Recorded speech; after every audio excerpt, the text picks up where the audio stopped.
toutes et à tous, bienvenue dans ce nouvel entretien de spatialiste. Aujourd'hui, j'ai envie de vous parler de pollution lumineuse. Alors, il y a deux sortes de pollution lumineuse. Il y a celle qui vient du sol terrestre, bien sûr, et celle qui vient déjà de l'espace et de nos satellites. Pour nous parler de tout ça, j'ai invité Faustine Cantaloub. Bonjour Faustine. Bonjour.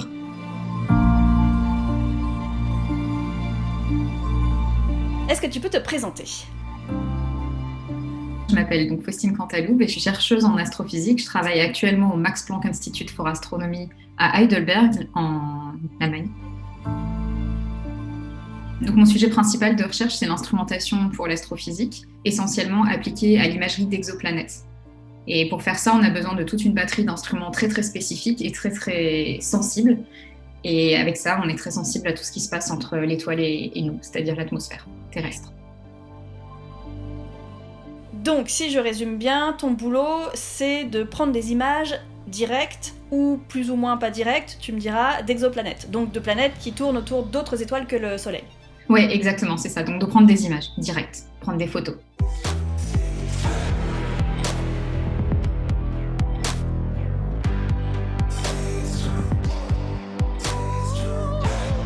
Comment on prend une photo d'une exoplanète ? C'est là que c'est compliqué. Alors déjà, pour prendre une photo d'une exoplanète, il faut un gros télescope.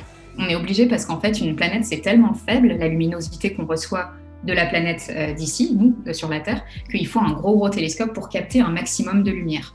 Mais en plus, les gros télescopes, ça nous permet de voir vraiment des détails tout fins dans notre scène. Et en fait, la planète, elle est super proche de son étoile. Et donc, on a vraiment besoin de séparer les deux signaux. Et donc, pour ça, il nous faut un gros télescope. Sauf que, comme je vous ai dit tout à l'heure, il y a un truc. Il y a l'atmosphère entre les deux. Parce que si tu veux des gros télescopes, il faut rester sur Terre. Dans l'espace, on peut envoyer des gros télescopes, mais ça coûte cher, c'est long, c'est embêtant, pour plein de raisons techniques. Et comme il y a l'atmosphère, comme vous le savez, il y a des turbulences atmosphériques, on le sent bien quand on est en avion. Donc on a les rayons de lumière, les rayons lumineux, plutôt qu'avoir un trajet tout droit et arriver direct dans le télescope, ils font des petits éboulis, et ils arrivent et ils font n'importe quoi. Pour gérer ça, on utilise quelque chose qui s'appelle l'optique adaptative. Donc l'optique adaptative, ça va corriger quasiment en temps réel cette turbulence atmosphérique. Donc ça, c'est le premier point. Il y a autre chose. En fait, l'étoile haute, elle est des millions de fois à des milliards de fois plus brillante que la petite planète à côté. Et donc, si on veut voir la petite planète à côté, il faut pouvoir éteindre la lumière de l'étoile haute. Et donc, pour ça, on utilise ce qu'on appelle un coronographe. C'est un gros mot pour dire on met un masque et on cache la lumière de l'étoile. Et avec ça, on y arrive. On a des images qui sont extraordinaires déjà. Mais en fait, même là-dedans, on n'arrive pas à voir des objets qui sont 1 million de fois plus faibles. On arrive à 10 000 fois plus faibles, mais pas 1 million. Donc pour ça, on applique, c'est le dernier ingrédient, et après j'arrête, promis, c'est des méthodes de traitement d'images. Donc une fois qu'on a récupéré toutes les images au télescope, c'est là qu'on s'amuse en fait à vraiment chercher, à gratter pour trouver où est le signal de la planète. Et ça marche, parce qu'on en a trouvé une petite dizaine.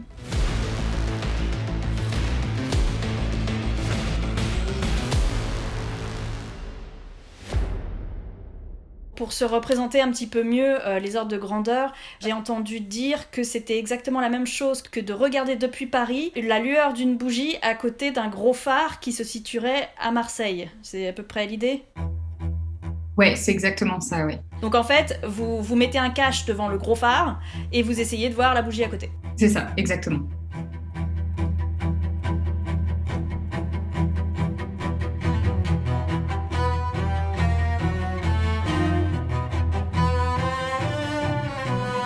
La pollution lumineuse, est-ce que tu peux nous en parler ?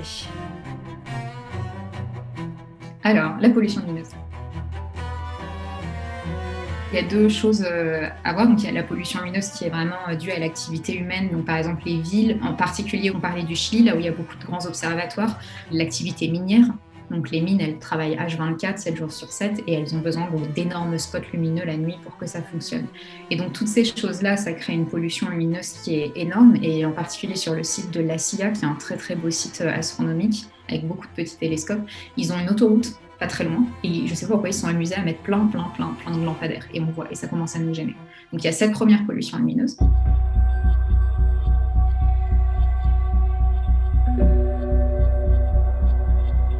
Et la deuxième, c'est les constellations de satellites. Ouais. Et là, c'est d'autres problématiques parce que ça passe dans nos données, quoi. Et ça cache les étoiles.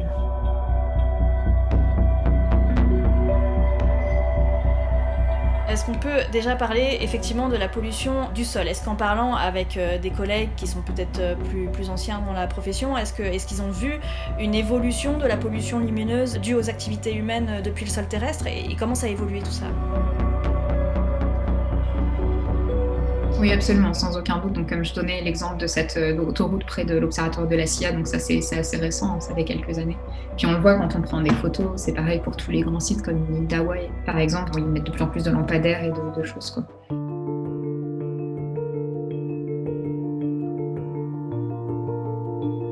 Donc du coup, il faudrait faire toute une politique d'extinction des feux la nuit, enfin tout simplement.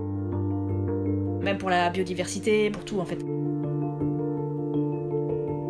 Absolument, et ça c'est super important. Il y a plusieurs choses qu'on peut faire. Nous, à l'état politique, c'est déjà, oui, on peut demander à éteindre les lampadaires, mais il y a aussi tout ce qui est magasins et publicité. Et donc ça, je pense qu'il faut vraiment, en tant que citoyen, qu'on fasse quelque chose, parce que c'est vraiment dangereux pour notre santé. Mais vraiment, il y a beaucoup d'études qui relaient ça. Et effectivement, pour la biodiversité, c'est une catastrophe. Mais vraiment une catastrophe. Et au niveau de vos observations, vous voyez vraiment une différence. C'est-à-dire qu'il faut que vous ayez des logiciels plus performants pour effacer cette pollution lumineuse. Comment ça se passe exactement concrètement ? Oui, c'est ça. Enfin, les astronomes amateurs peuvent aussi très bien en parler parce que ça les dérange eux encore plus en fait, parce que les sites sur lesquels nous on observe professionnellement, c'est quand même des sites relativement protégés. Mais les astronomes amateurs, c'est très dur, même en France aujourd'hui, de trouver des coins noirs, même au milieu du Quercy, je crois. Et donc en général, ils achètent des filtres qui permettent de capter qu'une seule partie de la lumière des étoiles et donc de s'affranchir de la lumière des lampadaires, qui est une lumière très très spécifique. Sauf qu'avec l'arrivée des LED, en fait, c'est beaucoup plus compliqué de faire ces filtres-là. Alors du coup, les LED, c'est meilleur pour la planète, mais pour la pollution lumineuse, c'est atroce. C'est ça l'idée ? C'est pas du tout meilleur pour la planète, c'est soi-disant meilleur en consommation d'énergie. Mais par contre, au niveau de la biodiversité, c'est une pure catastrophe parce que justement, il y a énormément de cette lumière bleue qui est très très violente, en fait, très énergétique. C'est encore plus violent pour notre santé à nous, parce que pareil, ça nous désigne vraiment de la FOVA, donc là où on a nos cellules qui captent ces lumières-là. Et en plus de tous les dommages aussi psychologiques qui font que, en fait, comme notre sérotonine, qui est l'hormone qui nous donne envie de dormir, elle est activée elle est désactivée quand elle voit de la lumière bleue. Et donc ça nous empêche de dormir.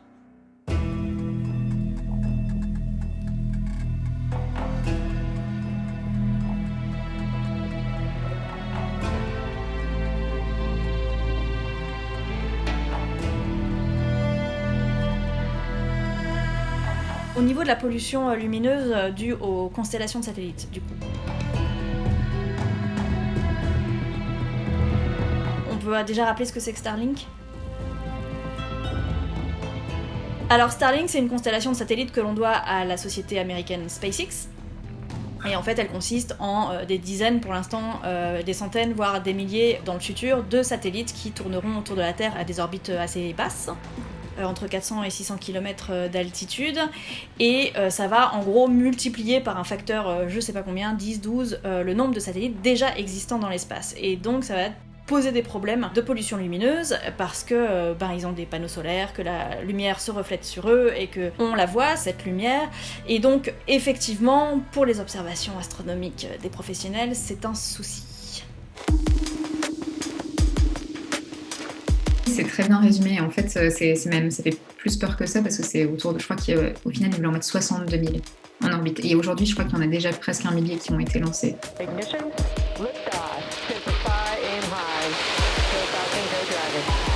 C'est vraiment énorme. Et en plus, l'autre problème, c'est qu'il n'y a pas seulement SpaceX qui veut faire ça, mais il y a plein d'autres sociétés qui veulent faire ça. Il y a Huawei, en Chine, il y a Samsung aussi.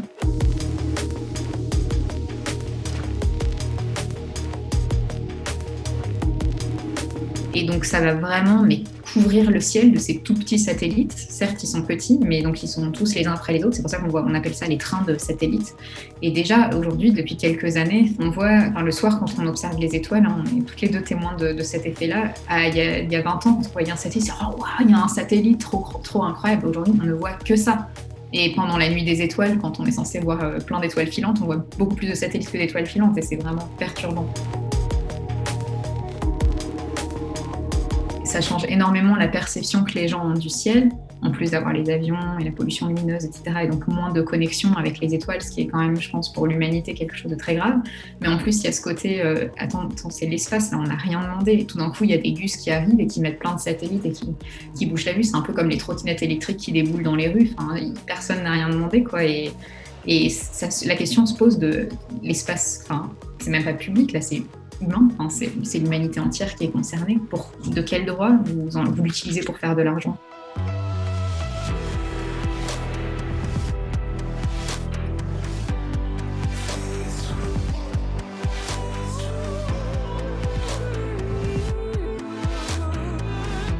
Et au niveau des astronomes professionnels, oui, ça va poser des problèmes non négligeables à plusieurs titres. Donc la première, c'est, comme tu disais tout à l'heure, on va voir ces satellites, en particulier pour tous les gros télescopes qui vont regarder une grosse portion du ciel. Ils risquent de les voir passer et donc ça risque de nous coûter beaucoup en termes d'observation et de la qualité des observations.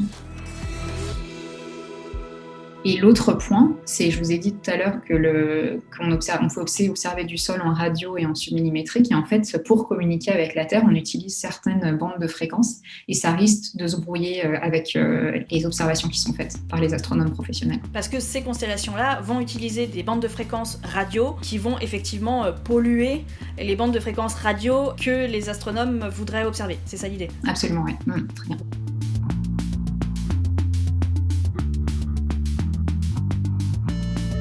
Et alors du coup, qu'est-ce que vous pouvez faire, vous, en tant qu'astronome et astrophysicien professionnel, contre ces constellations-là ? C'est une très très bonne question. Donc la première chose qui a été faite, c'est déjà évidemment des études qualitatives en disant ok, est-ce que ça va vraiment nous impacter ? Est-ce que c'est un problème ? En plus des autres problèmes, des enjeux sociétaux dont on a parlé avant, qui sont une autre histoire. Donc il y a plusieurs études qui ont été faites et qui ont vraiment démontré que oui, dans certains cas, ce sera très problématique. Et on a fait un appel avec l'Union internationale astronomique, qui est en fait la société qui va rassembler tous les astronomes professionnels dans le monde entier et qui ont un pouvoir, disons, politique et qui peuvent faire des choses. Ton pronostic sur le fait de pouvoir avoir des actions concrètes contre des géants, je veux dire, c'est des multinationales là. C'est une bonne question. Je suis personnellement très très pessimiste. Je pense qu'on ne sera pas du tout écouté. Puis de toute façon, en général, en particulier en France, les chercheurs sont quand même très mal considérés. Et donc, c'est compliqué de demander aussi, vous chercheurs, au gouvernement de légiférer, j'imagine. Ouais, je pense, ouais. Ouais, pareil. Puis quand je vois ce qui se passe par exemple dans la santé, dans la recherche pour la santé, la recherche pour l'économie, etc., les chercheurs qui sont pourtant très souvent d'excellente qualité sont très peu écoutés. Donc, je sais pas, j'ai du mal à y croire.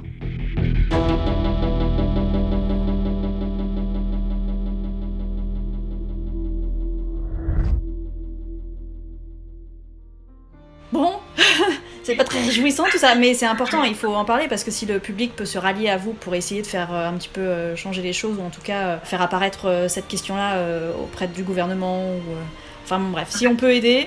Ouais, non, absolument. Je pense que toutes les actions et toutes les prises d'angle, que ce soit pour le climat ou pour les pollutions lumineuses, faut faire quelque chose, quoi.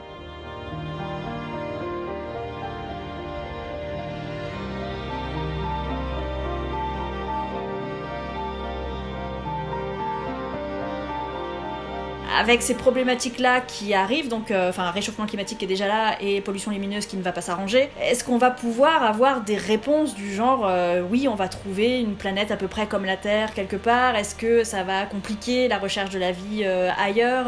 Qu'est-ce que t'en penses de tout ça ? Ouais, je sais pas du tout si ça va compliquer la question. Ce qui est clair, c'est qu'aujourd'hui, les astronomes n'ont pas trouvé de planète B, Ce que j'ai l'impression, par contre, c'est que l'énergie des chercheurs professionnels est malheureusement éreintée par les problèmes de financement de la recherche, de précarité de la recherche. Ça, c'est vraiment très grave ce qui se passe en ce moment. Et en plus, évidemment, maintenant, on est en train de se dire il faut aussi qu'on parle beaucoup du changement climatique et de toutes ces choses-là et qu'on ait une action politique, quoi. Eh ben, ce sera le mot de la fin, donc du coup, une action politique pour à la fois améliorer le statut des chercheurs en France et gérer cette histoire de dérèglement climatique qui est très très problématique à la fois pour les humains, pour la biodiversité et malheureusement pour le ciel qu'on voit de moins en moins bien partout sur la planète.